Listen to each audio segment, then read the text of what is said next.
Hey guys, alright? Welcome everyone!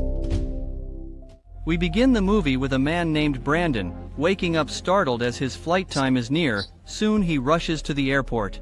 At the location, we meet the friends, Jed, tall and dark-haired, and his friend Kyle, waiting for their friend to arrive. The young woman arrives and introduces herself as Ava, Jed's girlfriend, and the governor's daughter. At her father's request, she brought her bodyguard, Brandon. Jed disliked Ava's bodyguard's presence as he plans a more carefree trip together with friends, but she tells him not to worry as the guard is only there at her father's request. During luggage check, we meet a family, Mr. Hank, a former Army veteran, and Mrs. Marty, a former doctor, along with their granddaughter named Rosa, heading for an outing. In the passenger corridor, the little girl drops her teddy bear on the floor while chatting distractedly with her grandfather.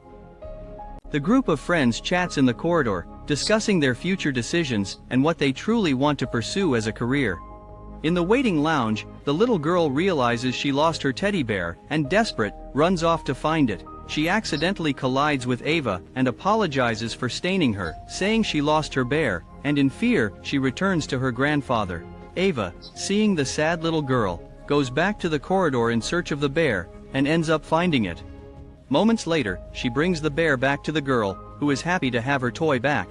Along with her guard, Ava leaves him happy with the gesture, or he remembers when she was the age of the little girl, but now she's a grown young woman who can take care of herself. He asks if she needs him, even though she's accompanied by her friends, but her father sent him there due to what happened years ago with her mother, a sad accident where she ended up drowning. Brandon, out of obligation and affection, wishes to stay by her side and take care of Ava so that nothing bad happens, and she says she likes him around, leaving him more relieved.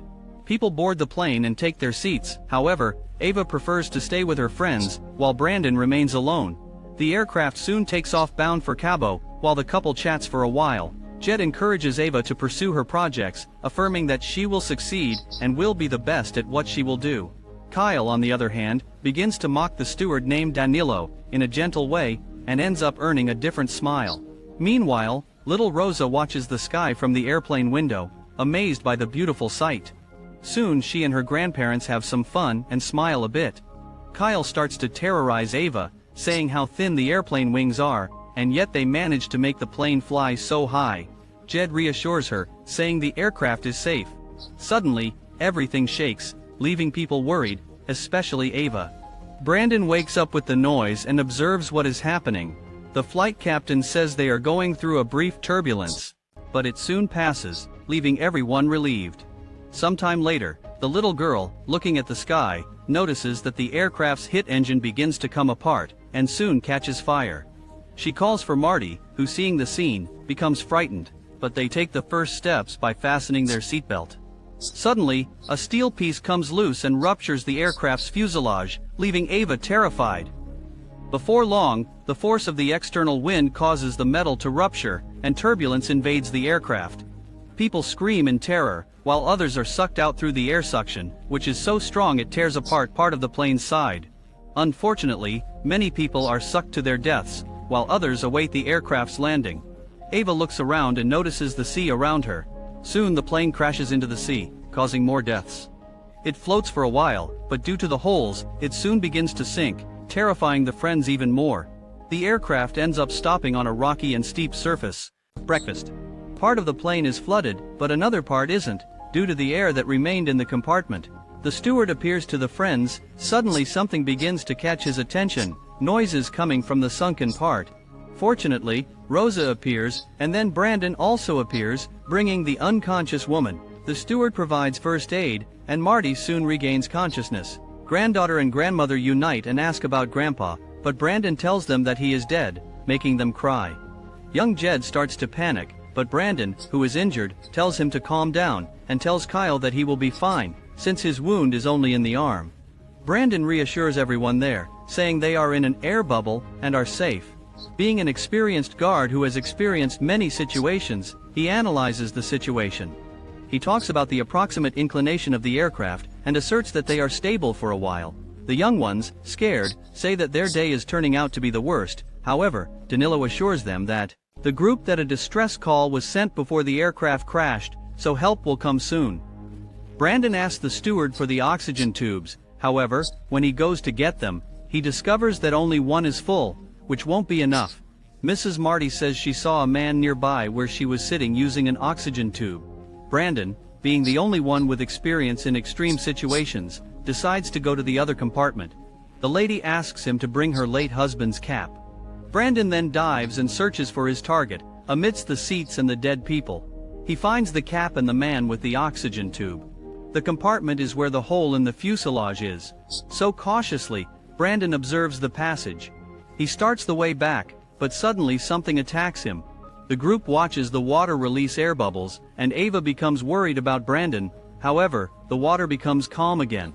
Suddenly Brandon emerges, bringing what he went to get and hands it to the group.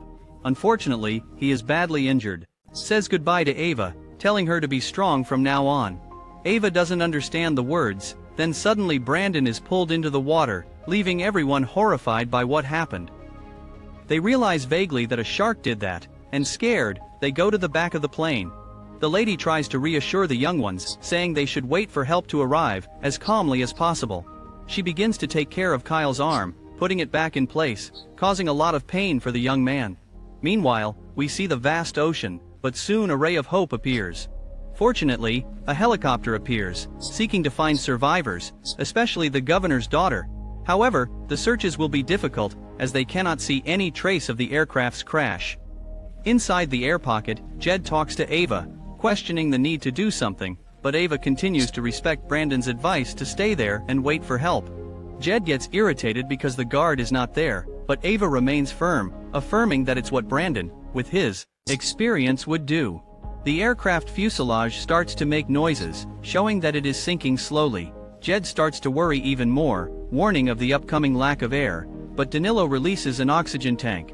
The group stops worrying for a bit, and listens to Grandma Marty, talking about how she met her late husband Hank. She was a military doctor, and took care of Hank's wounds, and from that moment on, they started a life together. However, the feeling of his loss returns, and she starts crying again. The group worries again, but now it's about the sharks that are close to them, or they are eating what was once alive and leaving the water red with blood. The group gets a scare when a predator appears and bumps into the aircraft fuselage, making Jed increase his anxiety and anguish, imagining his end there. The fuselage starts to make noises, indicating that the water is compressing its structure. Jed, who studied engineering, states that the aircraft is not made of a resistant metal, but of a light one, so the water pressure will create pressure. Rush it soon. Suddenly everything starts shaking and the lights flicker, leaving them terrified. The event shows that the plane is sliding on the ground, and if it continues, the fate of everyone there will be a deep abyss. Fortunately, the aircraft stops at the edge of the abyss. Next, Ava notices that the water has entered more into the compartment and starts to fear. They begin to devise an escape plan, but worry about the sharks. Little Rosa reminds them that such animals don't like air bubbles. However, they have another problem. They need to find diving equipment, and then swim a long way to the surface. Back in the helicopter, the pilots spot debris from the plane, so they alert the divers that they have 15 minutes to check, as the fuel is running out. The divers start the check, and at first they don't see anything. Fortunately, the searches yield results, and they spot the aircraft a few dozen meters ahead. The group sees them and signals for help. One of the divers approaches them window and tells them to wait a little longer. However, the group starts to signal to the man to turn around, warning him of the danger behind him, a shark. The man turns around, but sees nothing. However, it doesn't take long for him to be dragged deeper. Soon everyone discovers that the diver did not survive, and only parts of him remain. The group waits for the other diver to appear through the hole, but he does not appear. In the helicopter, the fuel has reached a low level, and they are forced to return, but the commander orders the base to send another aircraft as soon as possible. Ava, wanting some way to escape, decides to dive and see if she finds the diver's equipment. She observes the second compartment flooded, and sees something. Jed, who was looking from the seats, falls into the water, causing chaos. The young man reappears and begins to emerge from the water, but a shark emerges and attacks him. The group starts pulling him, not handing him over to certain death. After they get him out of there, they realize that the beast is still there. Took part of Jed's leg. So that little Rosa wouldn't see the terrible scene, her grandmother tells her to stay behind the curtain, where she hears Jed's screams of agony and pain. Sometime later, knowing that there are diving equipment stored in the cargo compartment below, Ava goes in search of them. She looks around but doesn't notice anything there. The group watches Ava's flare light, but suddenly it goes out, leaving them fearful. Fortunately, Ava soon appears with the bag and the equipment. The group looks out the window at the environment outside, and if there are any divers still alive. At that moment, Marty feels Jed's pulse and tells Ava, who, seeing her boyfriend dead, bursts into tears, trying to save him, but there is nothing more to be done. The plane continues to slide towards the abyss, and gradually falls apart. Ava, watching the water rise rapidly, says they need to get out of there. Then she says they can use bubbles to scare away the sharks if necessary. She then grabs some bags from the seats to fill them with air. Puts on the suit. Marty declines, saying that she broke records when she was younger and swimming long distances. After getting dressed, Ava and the others prepare for the dive.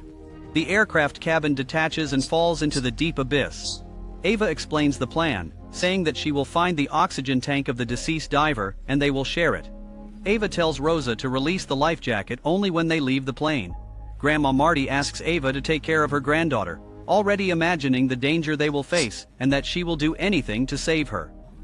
Marty tells her granddaughter to go with Ava. All set, they begin the suffocating journey to try to escape from there. Ava and Rosa go ahead, and when they see a shark ahead, they activate the bubbles, which frightens the animal away. When Kyle and Danilo dive, Mrs. Marty backs off, not diving with them. She sits in her seat, holding her beloved late husband's cap, showing that she decided to stay behind and meet the same fate as him. Kyle, fearing everything around him, returns to an unflooded part and breathes, telling himself that he can't do it. The steward, seeing him return, follows him. But suddenly, Kyle is attacked by a shark, which bites mercilessly, causing Danilo to flee from death. The plane continues to be unstable, and it could plummet at any moment. In the broken compartment, Ava finds the dead diver, then takes the necessary equipment and breathes again with Rosa, and then Danilo. He indicates that Mrs. Marty and Kyle were unable to continue.